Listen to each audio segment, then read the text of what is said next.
নমস্কার।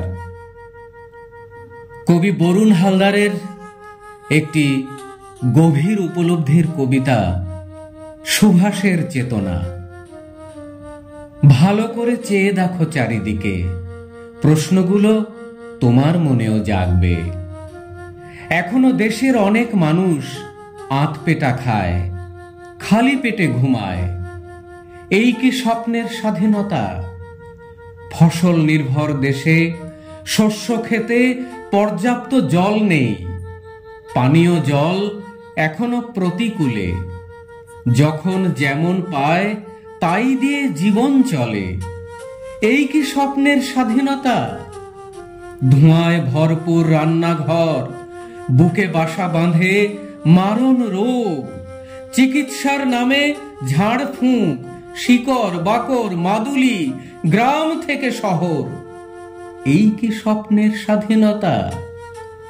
কটা দিন পেট ভরে খাওয়া যাবে, এই আশায় সন্তান বিক্রি করে মা। নারীর টান ছিন্ন হবে, বিনিময়ে দুটো পয়সা আসবে বাপের হাতে।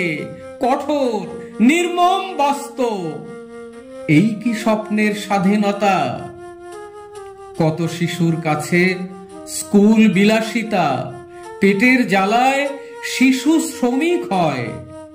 এই কি স্বপ্নের স্বাধীনতা? সগর্বে পতাকা ওড়ে এত বছর পেরিয়ে এ কোন ভারত? আমি সুভাষের চেতনা, ফিরে এসেছি প্রশ্ন নিয়ে। আমি জানতে চাই, এই ভারতের জন্যই কি নারকীয় অত্যাচার সহ্য করেছে অগণিত দেশপ্রেমী?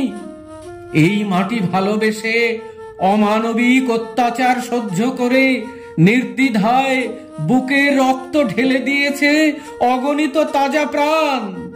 হায় স্বাধীনতা! এত বছর পার করেও স্বপ্নের ভারতের স্বপ্ন পূরণ হয়নি। আমরা চাঁদে গেছি ঠিকই, কিন্তু প্রদীপের তলায় এখনো অন্ধকার। খাদ্য, শিক্ষা, চিকিৎসায় এখনো আত্মনির্ভরতার আলো জ্বলেনি দেশের মাটিতে। স্বার্থ আর নরমপন্থী মনোভাবে দেশ ভাগ হলো। স্বার্থান্বেষী মানুষ হাসলো জয়ের হাসি। ঝিলাম তীরে সেনাবাহিনীকে থামিয়ে দিল সরকার।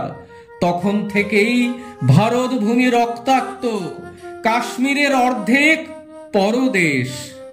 শুধু কি তাই?